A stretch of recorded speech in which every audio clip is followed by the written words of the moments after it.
Iowa continues to be at the forefront of state insurance regulation. Effective January 1st of next year, all insurance agents selling annuities have to take 4 additional hours of continuing education. Joining us today is Ron Shurts. He is president of Shurwest Financial Group here in Scottsdale, Arizona. Welcome back, Ron. Thanks, Scott. Good to see you again.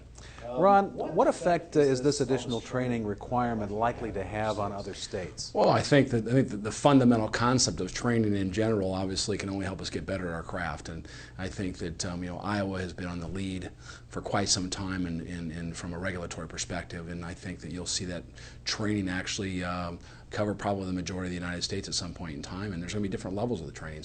So then how does the demise of 151A fit into all this?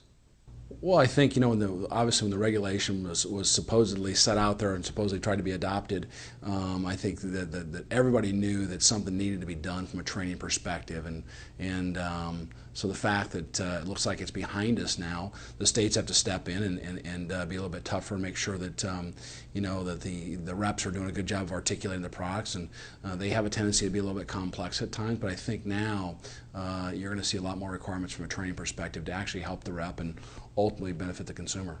Then what type of additional training do you see coming in the future? Well, I don't know. I kind of feel like sometimes it's going to be somewhere between what's happening right now, potentially in the securities world. I think you're going to see probably some pretty extensive testing. I think you're going to see some pretty extensive requirements from an hourly perspective to make sure that the rep really understands and keeps up to date with the new things that are happening in the marketplace. And so I think it's going to be pretty extensive from an hour perspective. And it may go as far as to actually have a forced designation at some point in time where you actually have a designation or maybe even a special license, but that I'm speculating, but I think the training gets pretty serious now. Ron, is there a way to measure whether additional training and new suitability standards are actually benefiting the consumer?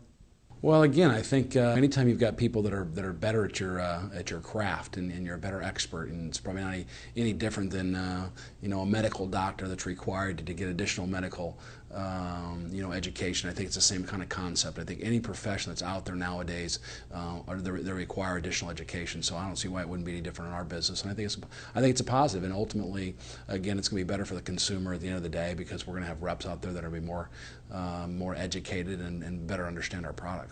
Thanks, Ron. Thanks, Scott. My guest has been Ron Shurts, president of Shurwest Financial Group in Scottsdale, Arizona. This is Scott Drake. Thanks for watching Annuity News Now.